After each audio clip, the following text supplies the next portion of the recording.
Mes bien chers frères, si donc moi, le Seigneur et le Maître, je vous ai lavé les pieds, vous aussi vous devez vous laver les pieds les uns aux autres, nous dit Jésus dans l'évangile de Saint Jean, le seul évangéliste d'ailleurs qui nous parle du lavement des pieds. Cependant, cet évangéliste ne nous parle pas de l'institution au sens strict de l'Eucharistie, même s'il y a le discours du pain de vie qui est assez long, ce discours qui nous montre que Jésus vient donner son corps et son sang en nourriture. Cependant, contrairement à Matthieu, Marc et Luc, il n'y a pas le récit de l'institution de l'Eucharistie. Nous l'avons entendu dans la seconde lecture, dans l'épître de saint Paul aux Corinthiens, là où il nous parle de l'institution de l'Eucharistie. Mais bien, chers frères, aujourd'hui, en ce jour du jeudi saint, nous célébrons l'institution de deux sacrements,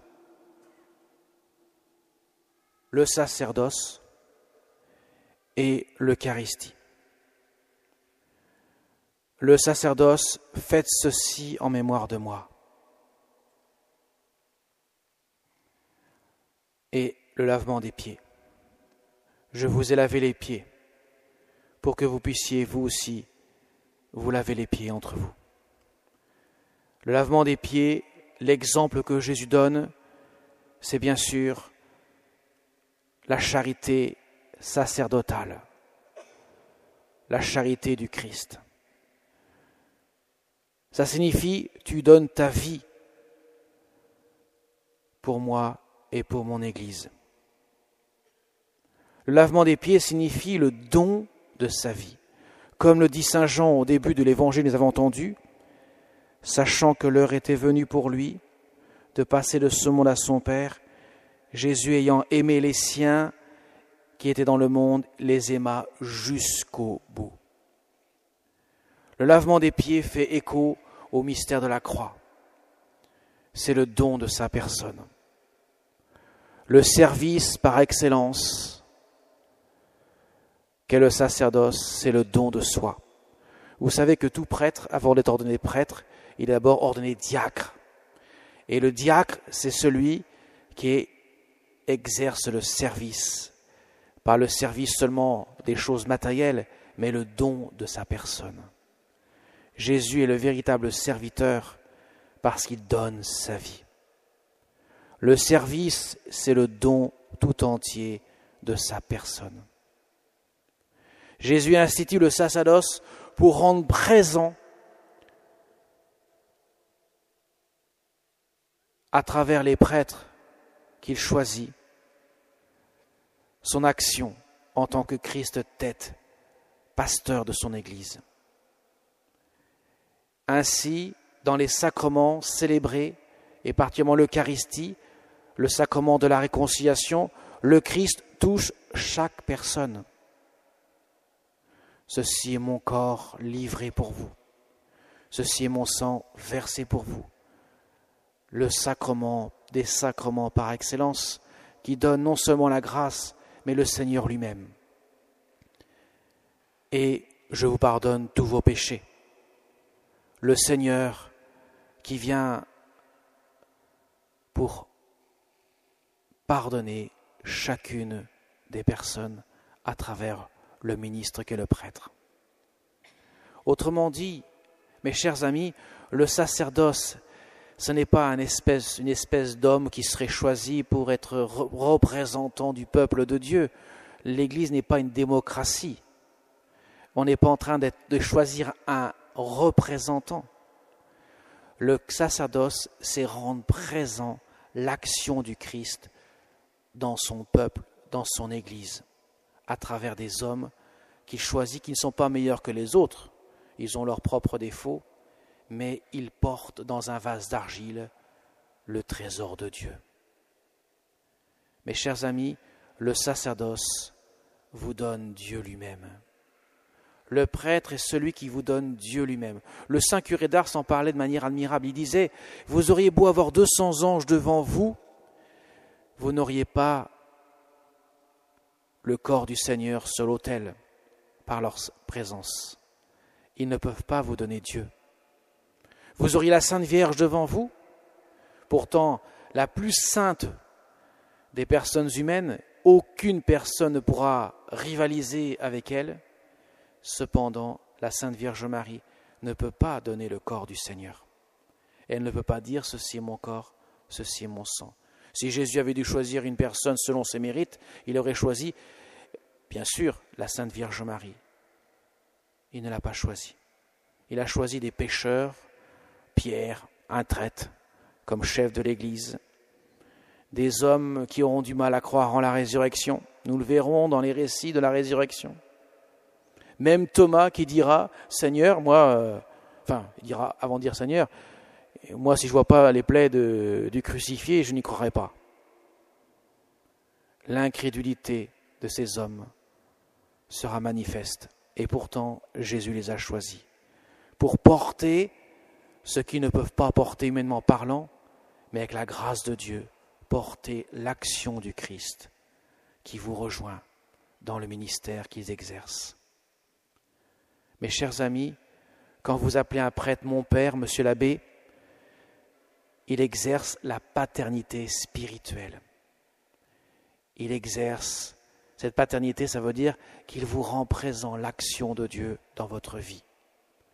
Voyez, c'est cela qu'est le sacerdoce. Donc il faut prier, comme d'ailleurs le pape le demande pour lui-même. Il faut prier pour nos prêtres, pour nos évêques, pour le pape, parce que nous portons un trésor dans des vases d'argile. Nous avons besoin sans cesse de nous convertir, nous les prêtres, pour que nous puissions être des témoins authentiques de l'action de Dieu dans notre vie, avant de pouvoir témoigner de l'action de Dieu dans la vie des autres. Mes chers amis, il en va du témoignage. Voilà pourquoi l'importance de ce jour de prier pour les prêtres, de les confier au Seigneur. Et je voudrais aborder le deuxième sacrement, le mystère de l'Eucharistie, le sacrement des sacrements. C'est le seul sacrement qui donne non seulement la grâce, mais qui donne Dieu lui-même. Quand vous êtes devant le corps du Seigneur, vous avez Jésus qui est réellement, substantiellement présent. Ça veut dire qu'il est présent, aussi présent qu'il peut l'être dans son corps de chair. Il l'est dans l'hostie que vous voyez de vos yeux de chair. Il est là. Il a transformé ce qui est le pain en son corps, ce qui est le vin en son sang. Il rend présent son sacrifice de la croix sur l'autel, au moment même où le prêtre dit « Ceci est mon corps », et quelques instants plus tard, quelques secondes plus tard, « Ceci est mon sang », la séparation du corps et du sang, signifiant la mort du Christ en croix, lui qui a donné sa vie sur la croix par amour pour nous, et qui donne son corps et son sang pour qu'il puisse demeurer en nous, demeurer dans notre cœur, lui donner cette vie authentique, cette vie de l'esprit qu'il est venu donner en ce monde. Mes chers amis, à la messe, il faut y tenir comme à la prunelle de ses yeux. Quand on vient à la messe, on vient chercher Dieu. On vient vivre l'amour de Dieu. Donc il y a nécessité absolue de le garder dans son cœur, ce mystère, pour notre vie spirituelle. L'Eucharistie est nécessaire. Nous ne pouvons pas nous priver de l'Eucharistie. Les premiers chrétiens n'hésitaient même parfois pas à mettre leur vie en péril pour aller à l'Eucharistie, vivre la messe, vivre le corps et le sang du Seigneur qui vient habiter nos cœurs pour en faire des temples de sa présence, pour que nous puissions l'adorer, lui qui vient nourrir notre âme. Mes chers amis, nous devons vivre cela dans notre cœur. Quand nous approchons de ce mystère, demandons au Seigneur d'avoir ce cœur disponible pour la grâce, d'accueillir l'amour de Dieu dans notre cœur, afin que lorsque nous sortons de l'Église, nous puissions témoigner de l'amour de Dieu.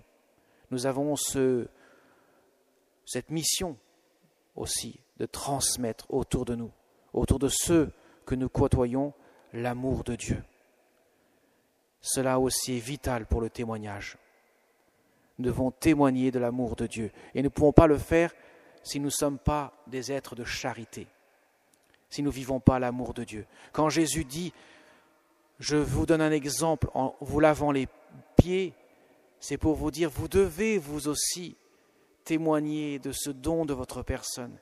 Si vous ne le faites pas, comment pourrez-vous témoigner concrètement que Dieu agit dans vos cœurs ?» Alors demandons Seigneur, en ce temps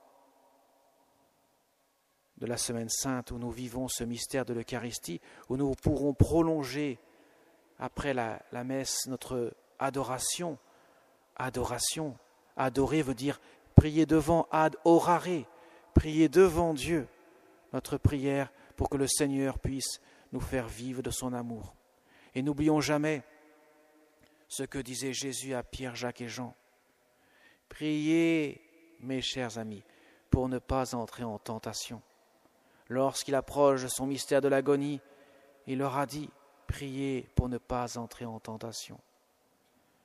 Il faut prier le Seigneur pour qu'il puisse nous aider à vivre notre vie chrétienne de chaque jour et ne pas hésiter à nous recueillir dans le silence du cœur devant le Saint-Sacrement. Ce n'est pas parce que nous n'avons pas de mots à dire à Jésus ou qu'au bout d'une heure de présence devant le Seigneur, nous ne savons pas quoi lui dire. Ce n'est pas une performance de paroles que nous devons dire à Dieu qui est important. C'est la présence à la présence de Dieu qui est importante. Quand nous sommes présents devant le Saint-Sacrement, nous sommes présents devant Dieu et notre présence est adoration devant Dieu. Vous voyez, mes chers amis, ce n'est pas parce que je ne suis pas prolixe dans mes paroles, que je dis beaucoup de choses à Dieu, que je suis un être qui prie moins que celui qui a beaucoup de choses à dire.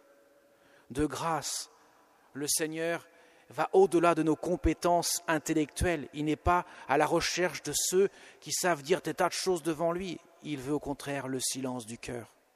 Qu'ont fait les saints, Sainte Bernadette, Sainte Thérèse de l'Enfant Jésus, des petits saints en apparence, par leur capacité intellectuelle. Sainte Bernadette savait à peine grand-chose, à peine lire et écrire, tout juste connaissait comme prière le Notre Père, le Je vous salue Marie, le Je crois en Dieu. Et pourtant, Dieu en a fait une grande sainte.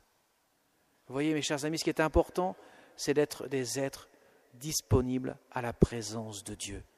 Quel que soit notre cœur, de ce qu'il a à dire ou à ne rien dire, peu importe, d'être présent devant le Seigneur dans le silence du cœur. Alors de grâce, prenez du temps, ne partez pas en courant après la messe, prenez le temps de vous recueillir devant la présence de Dieu. Cette nuit, Jésus a porté ses apôtres dans son cœur. Dans la nuit du jeudi au vendredi saint, il a prié, il a veillé pour que nous puissions être sauvés. C'est le minimum que nous puissions faire, de prendre du temps devant Jésus pour l'adorer, de prendre du temps devant Jésus pour dire « Seigneur, ce temps que je prends pour toi, je le consacre pour toi uniquement. Et peu importe si j'ai d'autres choses à faire, ce soir, c'est la priorité. Je prends du temps pour toi, pour que tu puisses m'aider à grandir dans ton amour. » Comme la Vierge Marie l'a fait. Elle vivait dans son cœur chaque heure de la passion du Seigneur. Elle était dans ce cœur à cœur avec Jésus, dans ce recueillement, sans avoir besoin de dire beaucoup de paroles, mais simplement dans le silence du cœur, attentionné à la présence de Dieu. Amen.